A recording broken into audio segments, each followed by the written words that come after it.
بسم اللہ الرحمن الرحیم۔ السلام علیکم دوستو، آج کی ویڈیو میں آپ کو طالوت کی بادشاہی کے حوالے سے بتاؤں گا۔ بنی اسرائیل کا نظام یوں چلتا تھا کہ ہمیشہ ان لوگوں میں ایک بادشاہ ہوتا تھا جو ملکی نظام چلاتا تھا، اور ایک نبی ہوتا تھا جو نظام شریعت اور دینی امور کی ہدایت و رہنمائی کیا کرتا تھا۔ اور یوں دستور چلا آتا تھا کہ بادشاہی یہود ابن یعقوب علیہ السلام کے خاندان میں رہتی تھی، اور نبوت لاوی بن یعقوب علیہ السلام کے خاندان کا درجہ امتیاز تھا۔ حضرت شموئیل علیہ السلام جب نبوت سے سرفراز کیے گئے تو ان کے زمانے میں کوئی بادشاہ نہیں تھا، تو بنی اسرائیل نے آپ سے درخواست کی کہ آپ کسی کو ہمارا بادشاہ بنا دیجئے۔ تو آپ نے حکم خداوندی کے مطابق طالوت کو بادشاہ بنا دیا، جو بنی اسرائیل میں سب سے زیادہ طاقتور اور سب سے بڑا عالم تھا، لیکن بہت ہی غریب و مفلس تھا۔ چمڑا پکا کر یا بکریوں کی چرواہی کر کے زندگی بسر کرتا تھا۔ اس پر بنی اسرائیل کو اعتراض ہوا کہ طالوت شاہی خاندان سے نہیں ہے، لہٰذا یہ کیوں کر اور کیسے ہمارا بادشاہ ہو سکتا ہے؟ اس سے زیادہ تو بادشاہت کے حقدار ہم لوگ ہیں، کیونکہ ہم لوگ شاہی خاندان سے ہیں۔ پھر طالوت کے پاس کچھ زیادہ مال بھی نہیں ہے۔ ایک غریب و مفلس انسان بھلا تخت شاہی کے لائق کیوں کر ہو سکتا ہے؟ بنی اسرائیل کے ان اعتراض کا جواب دیتے ہوئے حضرت شموئیل علیہ السلام نے یہ تقریر فرمائی کہ ترجمہ فرمایا، اسے اللہ نے تم پر چن لیا اور اسے علم اور جسم میں کشادگی زیادہ دی، اور اللہ اپنا ملک جسے چاہے دے، اور اللہ وسعت والا علم والا ہے۔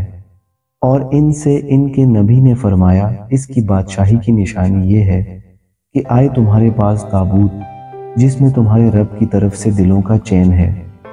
چنانچہ تھوڑی ہی دیر کے بعد 4 فرشتے صندوق لے کر آ گئے اور صندوق کو حضرت شموئیل علیہ السلام کے پاس رکھ دیا۔ یہ دیکھ کر تمام بنی اسرائیل نے طالوت کی بادشاہی کو تسلیم کر لیا، اور آپ نے بادشاہ بن کر نہ صرف انتظام ملکی کو سنبھالا، بلکہ بنی اسرائیل کی فوج بھرتی کر کے قوم عمالقہ کے کفار سے جہاد بھی فرمایا۔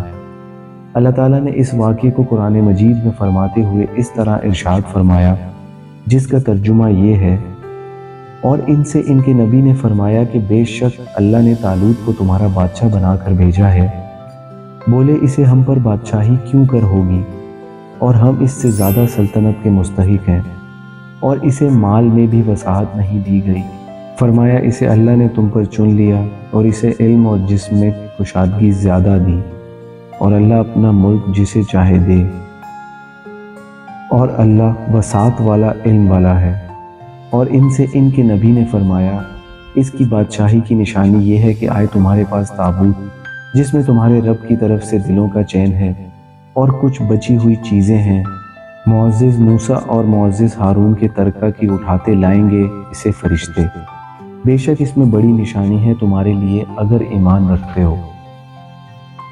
دوستو، اس واقعے سے جہاں بہت سے مسائل پر روشنی پڑتی ہے، ایک بہت ہی واضح درس یہ ملتا ہے کہ اللہ تعالیٰ کے فضل اور اس کی نوازش کی کوئی حد نہیں ہے۔ وہ چاہے تو چھوٹے سے چھوٹے آدمی کو منٹوں بلکہ سیکنڈوں میں بڑے سے بڑے آدمی بنا دے۔ دیکھ لو، حضرت طالوت ایک بہت ہی کم درجے کے آدمی تھے، اور اتنے مفلس تھے کہ یا تو دبگر تھے جو چمڑے کو دباغت دے کر اپنی روزی حاصل کرتے تھے، یا بکریاں چرا کر اس کی اجرت سے گزر بسر کرتے تھے، مگر لمحے بھر میں اللہ تعالیٰ نے انہیں ثابت تخت و تاج بنا کر بادشاہ بنا دیا۔ اس واقعے سے اور قرآن مجید کی عبارت سے معلوم ہوا کہ جسمانی توانائی اور علم کی وسعت بادشاہی کے لیے مالداری سے زیادہ ضروری ہے، کیونکہ بغیر جسمانی طاقت اور علم کے نظام ملکی کو چلانا اور سلطنت کا انتظام کرنا تقریباً محال اور ناممکن ہے۔ اس سے ظاہر ہوا کہ علم کا درجہ مال سے بہت بلند تر ہے۔